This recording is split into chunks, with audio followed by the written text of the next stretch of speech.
Once we hold hands now, our lives will be bound together, along with our deaths. We will never betray each other, even if doomsday arrives outside this sanctuary, even if the world crumbles. Hello everyone and welcome back for another video of Love and Deep Space. This is Daxelia. In today's video we'll be discussing Silas Myth. I'm fair to play and it is until now that I was able to finish it, and to be honest, I'm kinda disappointed instead of being that much sad. A lot of people said that they are sad, they cried a lot, and I do understand that.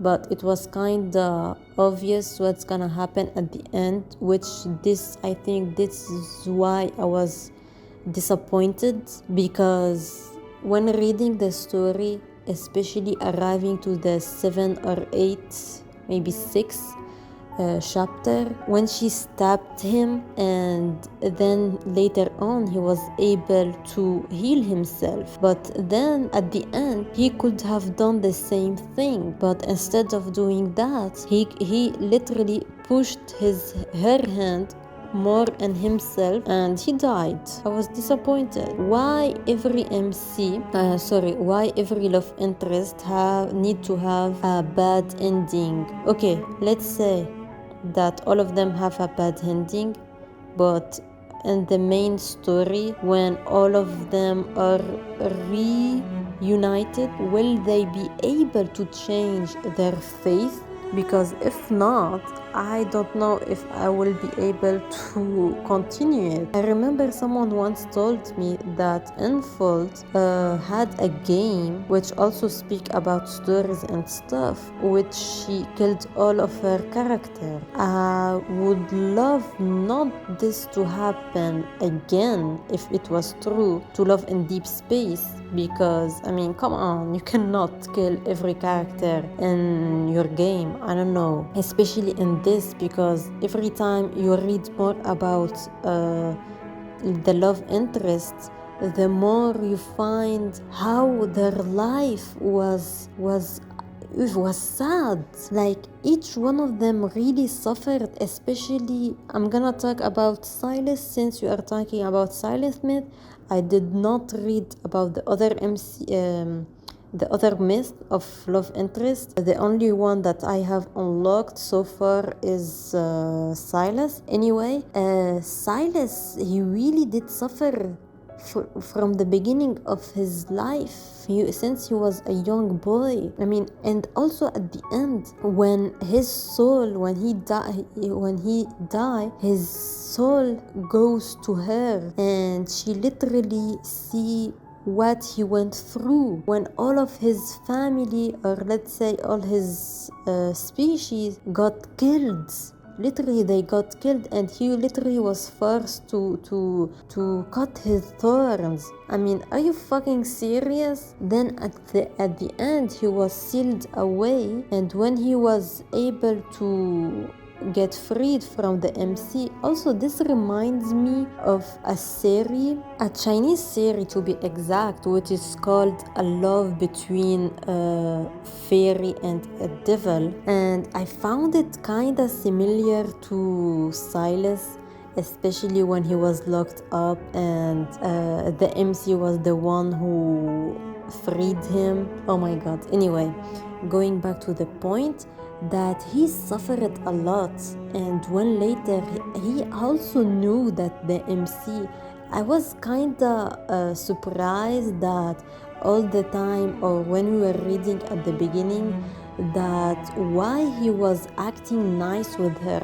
Why didn't he eat her soul yet?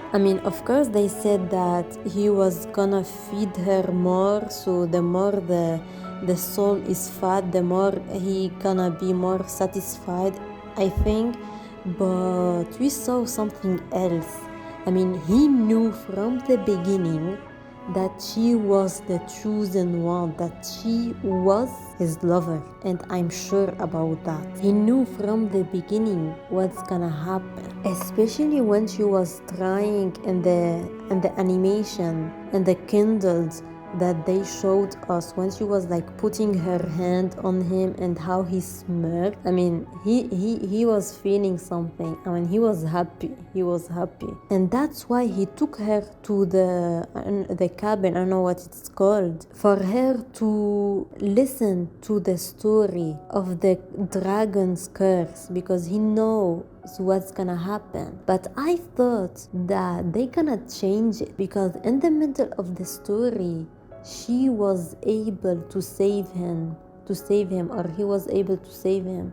But I guess at the end it was kinda impossible, because he was doomed to kill her. If she wasn't the one, I mean, if she doesn't kill him, he's gonna transform literally into a full dragon and he will kill her. So that's why when she stabbed him, he then pushed the knife more in his chest, because if he doesn't do that, he will be the one to kill her. So he literally sacrificed himself for her to live. And this is what I do not like. Like, I love you and I want to die with you, and this is what they said. Their soul is connected. Okay, we agree we're gonna live and die together, but I do not want you to die for me. I do not want you to die because of me. This is not acceptable. I mean, imagine if you die, if I was instead of the MC, I will not accept it. I will not continue my life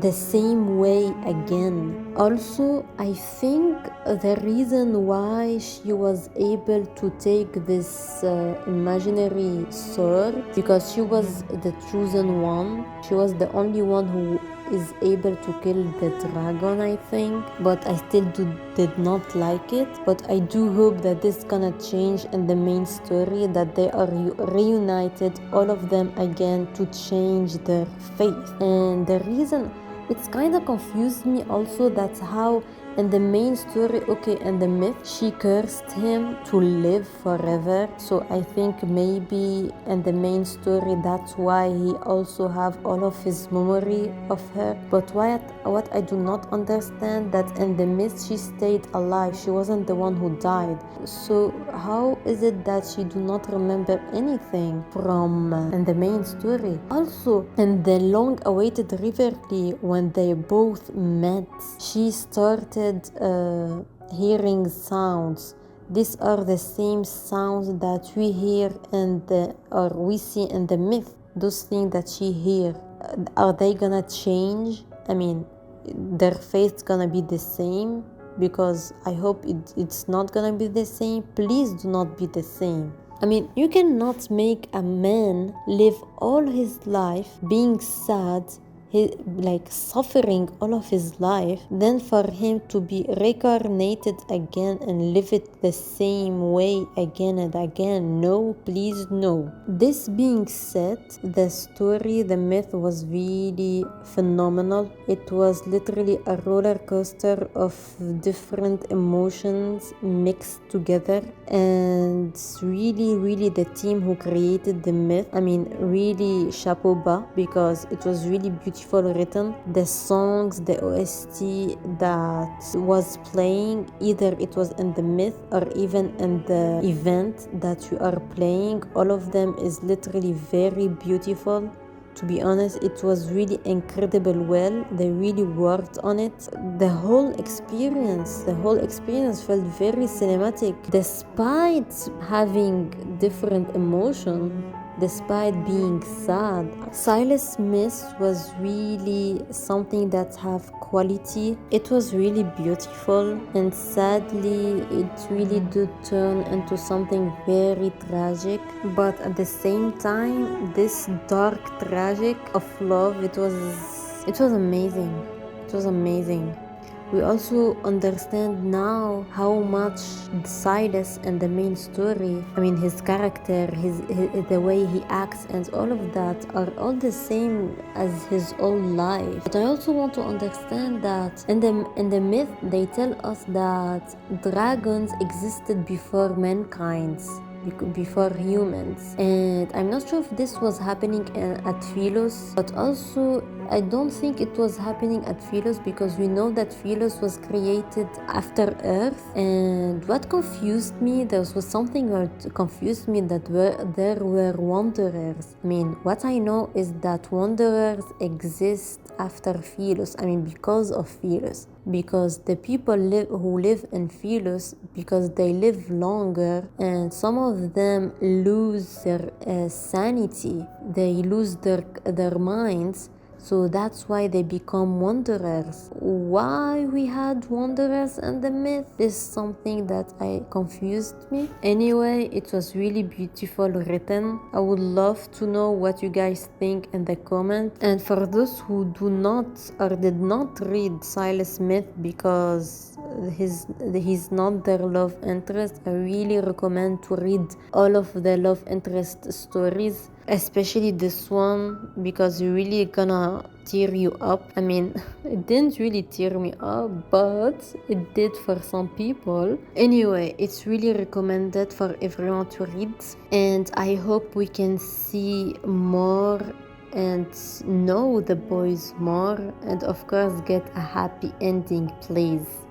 Not a bad ending. I do not want a tragic ending, please. The boys or even the MC should not live their suffering all over again.